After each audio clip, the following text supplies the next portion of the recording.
उनके कार्यों की कुछ झलक आपके सामने प्रस्तुत करते हैं।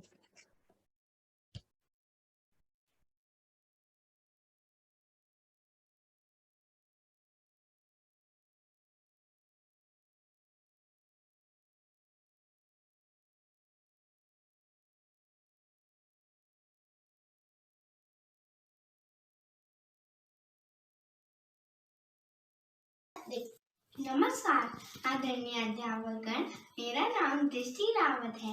मैं कक्षा 5 की छात्रा हूँ। मेरे विद्यालय का नाम द विजडम ट्री है। आज मैं आप सबके सामने खिलौनों की कहानी मेरी जुबानी प्रस्तुत करने जा रही हूँ। मैं एक खिलौना हूँ। मैं रंगों से भरा बहुत सुंदर दिखता हूँ। मुझे बच्चे बहुत बहुत पसंद हैं और बच्चे भी मुझे बहुत बहुत पसंद करते हैं। हमेशा मुझे अपने कमरों में सजा के रखते हैं और मैं सबका मन बहलाता हूँ। ऐसा कोई बच्चा नहीं होगा। रोने लगी चू चू चू। तभी रानी चिड़िया ने कहा, रो मत, एक उपाय सोचो। आहा, एक उपाय पूछा। हम सब यह जान लेकर उड़ जाएंगे। सारी चिड़िया यह जान लेकर उड़ गई। शिकारी हाथ मलता रह गया। तभी दूर जंगल में चिड़ियों के दोस्त चूहे रहते। आदरणीय प्रधानाचार्य जी, अध्यापक साहबान एवं मेरे प्रिय मित्रों, सुप्रभात। मेरा नाम दिव्यम पामा है। मैं दूसरी कक्षा का छात्र हूँ। मैं मुरलीधर डीएवी पब्लिक स्कूल अंबाला शहर में पढ़ता हूँ। आज मैं श्री हरिवंश राय बच्चन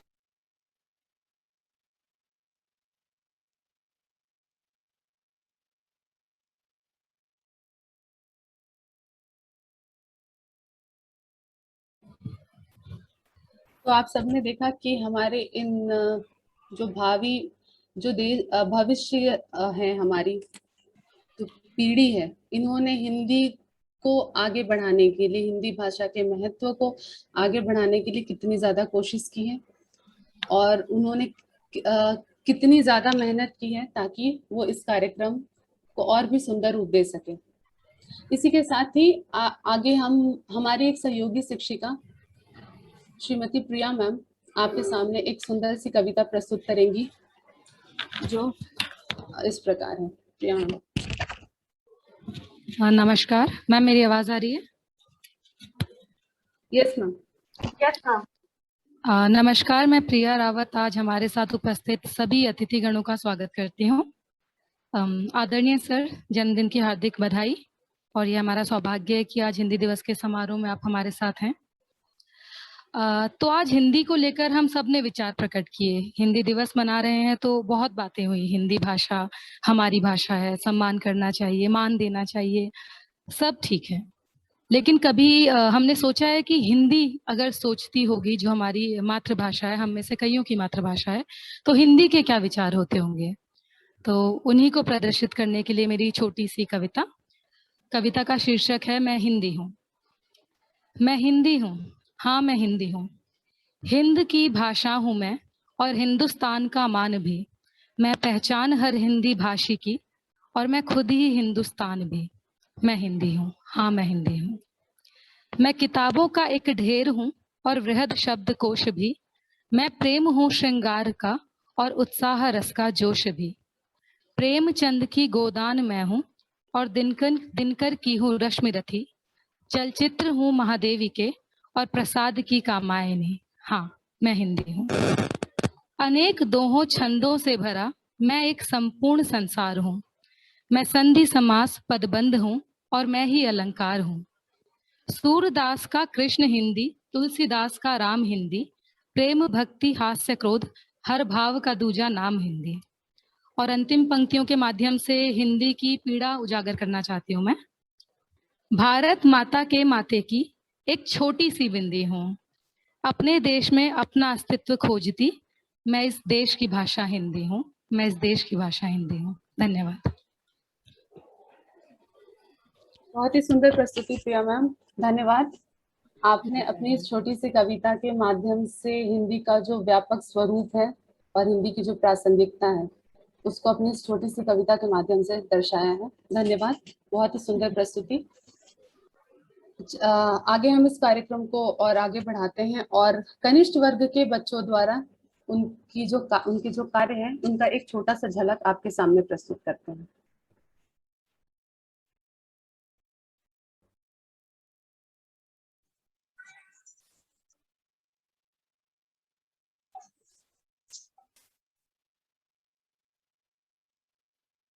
नमस्कार आदरणीय शिक्षकगण, निर्णायक मंडल एवं मेरे प्रिय साथियों, मैं नताली अग्रवाल कक्षा 6 वर्ग की छात्रा आज हिंदी दिवस के उपलक्ष्य में आपके समक्ष गुड़ियों की कहानी मेरी जुबानी शीर्षक पर अपनी प्यारी बारबी और प्यारे केन की कहानी प्रस्तुत करने जा रही हूँ। आशा करती हूँ कि आपको मेरी यह कहानी पसंद आए। नमस्कार, मैं हूँ बारबी गुड़िया और ये है मेरा दोस्त केन। मैं सभी उम्र के नमस्कार, मेरा प्रस्तुत करने जा रही हूँ जिसका शीर्षक के माध्यम से मैं आपको एक गरीब लड़की तथा एक राजा के पात्र से परिचय कराऊंगी। तो चलिए शुरू करते हैं। एक समय की बात है, एक गांव में भीषण अकाल पड़ा। गांव के लोग भूख से मर रहे थे। गांव के राजा ने कहा गिर गई होगी, इसलिए आपको यह लौटाने आई हूँ। लड़की की ईमानदारी देखकर राजा बहुत प्रसन्न हुआ और क्या चाहिए और लालची स्वभाव स्थिर रहे। एक दिन अर्जुन ने इसका कारण पूछा। श्री कृष्ण बोले, समय आने पर वह ये साबित कर देंगे कि सबसे बड़ा दानवीर सूर्य पुत्र कर्ण है। कुछ दिनों के बाद एक ब्राह्मण अर्जुन के महल में आया। उनकी लकड़ियों के खंभे हैं, उन्हें तोड़कर ब्राह्मण को दिया जाए। मंत्री ने बल्कि दान वो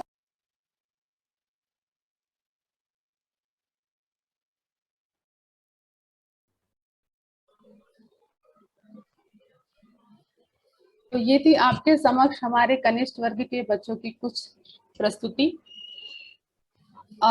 इसके पश्चात हमारी एक सहयोगी शिक्षिका श्रीमती उषा मैम आपके समक्ष आज हिंदी भाषा के महत्व और उसकी प्रासंगिकता के विषय में अपने विचार प्रस्तुत करेंगी। माँ अक्षरा अमृतमयी, हिंदी तुझे शत शत नमन, हिंदी तुझे शत शत नमन।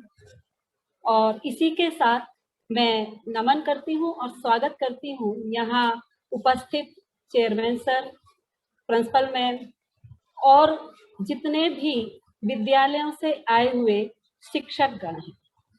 आज उन्हीं की वजह से हम इस दिन को इस स्थिति तक पहुंचा पाए, उनके सहयोग से ही। और उम्मीद करते हैं कि आगे हम और अच्छा करने का प्रयास करेंगे। आज के समय में हिंदी बहुत आगे है। वैसे तो भारत की अनेक भाषाएं और बोलियां हमारी सबसे बड़ी ताकत है, लेकिन देश की एक भाषा ऐसी हो जिससे विदेशी भाषाएं हमारे देश पर हावी ना हो, इसलिए हमारे संविधान निर्माताओं ने एक मत से हिंदी को राजभाषा के रूप में स्वीकार किया। आज विश्व में सबसे ज्यादा पढ़े जाने वाले समाचार पत्रों में आधे से ज्यादा हिंदी में हैं। इसका अर्थ यही है, यह स्पष्ट होता है कि पढ़ा लिखा वर्ग भी हिंदी के महत्व को समझता है। हिंदी भाषा एक बहता हुआ नीर है। जिस प्रकार नदी अपने उद्गम स्थल से जब निकलती है तो एक बिल्कुल पतली सी धारा में निकलती है, लेकिन जब उसके मार्ग में अनेक झरने, बरसाती नाले मिलते हैं तो वो एक बृहद रूप धारण कर लेती है। उसी प्रकार हमारी हिंदी भी जैसे जैसे आदिकाल से आगे बढ़ रही है, अपनी वृहदता को प्राप्त कर रही है। आज के वर्तमान युग में प्रयोजन मूलक हिंदी की प्रासंगिकता का विषय चल रहा है। हमारे हिंदी का महत्व दिन प्रतिदिन बढ़ता जा रहा है। विशेष रूप से भाषा के दो रूप माने हैं, एक व्याकरणिक या सौंदर्यकरण और दूसरा प्रयोजन मूलक या प्रयोजन परक। सौंदर्य या व्याकरणिक जो साहित्य के क्षेत्र में प्रयोग की जाती है, रस, छंद, अलंकार, काव्य, नाटक आदि की जो भाषा है वो उसके सौंदर्य को बढ़ाने वाली है। और दूसरा प्रयोजन मूलक। प्रयोजन मूलक का क्या मतलब है? प्रयोजन मूलक हिंदी का प्रयोग समाज की उन्नति या विकास के लिए और साहित्य के भिन्न भिन्न प्रयोजनों के लिए किया जाता है। हिंदी के महत्व की प्रासंगिकता से हम अनभिज्ञ नहीं हैं। व्यवसाय, संचार, राजनीति, कार्यालय, शिक्षा के क्षेत्र व समाज आदि सभी जगह प्रयोजन मूलक हिंदी अपनी धाक जमा चुकी है। प्रयोजन मूलक भाषा का विशेष उद्देश्य के लिए होती है। प्रयोजन का अर्थ ही है उद्देश्य। तो इस उद्देश्य के कारण इसके कुछ प्रयुक्तियां हैं। साहित्य के क्षेत्र में आप देखेंगे कि गद्य, पद्य, नाटक, रस, छंद, अलंकार में हिंदी का जो प्रयोग है वो अलग है। वाणिज्य, व्यापार की भाषा, बाजार की भाषा, लेन देन की भाषा, ये सब व्यवहारिक भाषाओं में अभी आ जाती है। जब हम एक साधारण भाषा की बात करें तो जब हम किसी सब्जी वाले से बात करते हैं तो हमारी शब्द कुछ और होते हैं। जब हम बाजार में जाकर किसी व्यापारी से बात करते हैं तो हमारे शब्द कुछ और होते हैं। जब हम जो कोई वकील बात करते हैं तो उनके शब्द कुछ और होते हैं। और जब मेडिकल लाइन का कोई व्यक्ति बात करता है तो उसके शब्द कुछ और होते हैं। यानी कि हिंदी अपना वृहद रूप दिन प्रतिदिन बढ़ाती जा रही है। हिंदी वृहद होती जा रही है। इसलिए जो कहते हैं हिंदी की दयनीय दशा है, हिंदी कमजोर पड़ रही है, वो सोच गलत। ये कहना कि हिंदी कमजोर पड़ रही है, नहीं, हिंदी न कमजोर थी, न कमजोर है, न कमजोर रहेगी। आज तो हिंदी विदेशों में भी हिंदी के समाचार पत्र, हिंदी की समाचार पत्रिका जितनी पढ़ी जाती हैं उनमें सबसे अधिक संख्या हिंदी की पत्र पत्रिकाओं की ही है। वैसे तो ये विषय ऐसा है कि इस पर कई घंटे बोला जा सकता है, लेकिन समय सीमा की बाध्यता को ध्यान में रखते हुए मैं अपनी वाणी को यही विराम देती हूँ और फिर एक बार सबको धन्यवाद करती हूँ। आप सभी के सहयोग से हम इस कार्यक्रम को इस स्थिति तक पहुंचा पाए। आपका बहुत बहुत धन्यवाद। अंत में सभी को प्रणाम। धन्यवाद।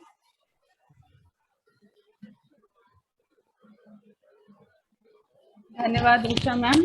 आप ने बहुत सारी ऐसी बातें बताई जो शायद अभी तक हमें भी नहीं पता था, और जो हमारे कार्यक्रम में जो सभी अतिथि मौजूद हैं उन्होंने भी हिंदी का एक व्यापक स्वरूप आपकी इस छोटी सी प्रस्तुति के माध्यम से जाना। आपने सच कहा कि हिंदी वास्तव में व्यापक है और दिनों दिन इसका रूप हमेशा ही व्यापक होता रहेगा। धन्यवाद मैम। हम अपने कार्यक्रम को आगे बढ़ाते हैं और वरिष्ठ वर्ग के बच्चों द्वारा सभी अध्यापक जन को मेरा प्रणाम। मेरा नाम हार्दिक मलिक है। मैं कक्षा 10वीं का छात्र हूँ। मैं द मिलेनियम स्कूल में पढ़ता हूँ और आज क्या हम वास्तव में आज़ाद हैं पर अपनी प्रस्तुति देने जा रहा हूँ। आज का भारत आज़ाद है और लोकतंत्र शासन है, फिर भी आज हमारे देश में आज़ादी को लेकर वैसे जुनून या निष्ठा नहीं दिखाई देती है जैसी जंगे आज़ादी के दौर में दिखाई देती थी। गुलामी के दौर में आज़ादी के लिए मर मिटने का जज्बा देश की प्रेरणा थी, पर आज संवैधानिक आज़ादी के बाद भी हमारे देश में आर्थिक, मानसिक एवं व्यवस्थागत गुलामी के खिलाफ लड़ा जाना चाहिए। यह भाव ही खत्म सा हो गया है। जीवन के हर क्षेत्र में हम सब स्वेच्छा से गुलामी की व्यवस्था को निमंत्रण देते दिखाई देते हैं। हम गुलाम हैं उस अंग्रेजी सभ्यता के जिसका अंधानुकरण हमारी युवा पीढ़ी कर रही है। हम गुलाम हैं उन जातियों के जिन्होंने हमें आपस में बांटा हुआ है और हमें एक नहीं होने देती। हम गुलाम हैं अपनी सरकार की उन नीतियों के जो इस देश के नागरिक को उसके धर्म और जाति के आधार पर आंकती है, उसकी योग्यता के आधार पर नहीं। हम गुलाम हैं उस तथाकथित धर्मनिरपेक्षता के जिसने हमें बांटा हुआ है धर्म के नाम पर। हम गुलाम हैं हर उस सोच के जो हमारे समाज को तोड़ती है और हमें एक नहीं होने देती। हम आज भी गुलाम हैं अपने निज स्वार्थों के जो देश हित से पहले आते हैं। अगर हमें वाकई में आज़ादी चाहिए तो सबसे पहले अपनी उस सोच से हमें आज़ाद होना होगा जो हमें अपनी पहचान केवल भारतीय होने से रोक देती है। हमें आज़ाद होना पड़ेगा उन स्वार्थों से जो देश हित में रुकावट बनती हैं। जिस दिन हम भारत को उसकी खोई हुई अखंडता लौटा देंगे उस दिन हमारी ओर से हमारे वीरों को सच्ची श्रद्धांजलि अर्पित होगी और सही मायने में सच्ची आज़ादी प्राप्त होगी। धन्यवाद। जय हिंद।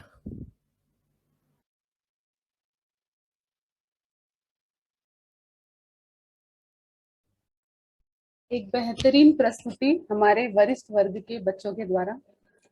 अब हम इस कार्यक्रम के समापन की ओर हैं। मन तो नहीं कर रहा है कि हम इस कार्यक्रम का समापन करें, पर हर कार्यक्रम का एक नियम होता है जिस नियम को हमें मानना है। अब अंत में हम अपने विभागाध्यक्ष श्रीमती मीनाक्षी मैम से मैं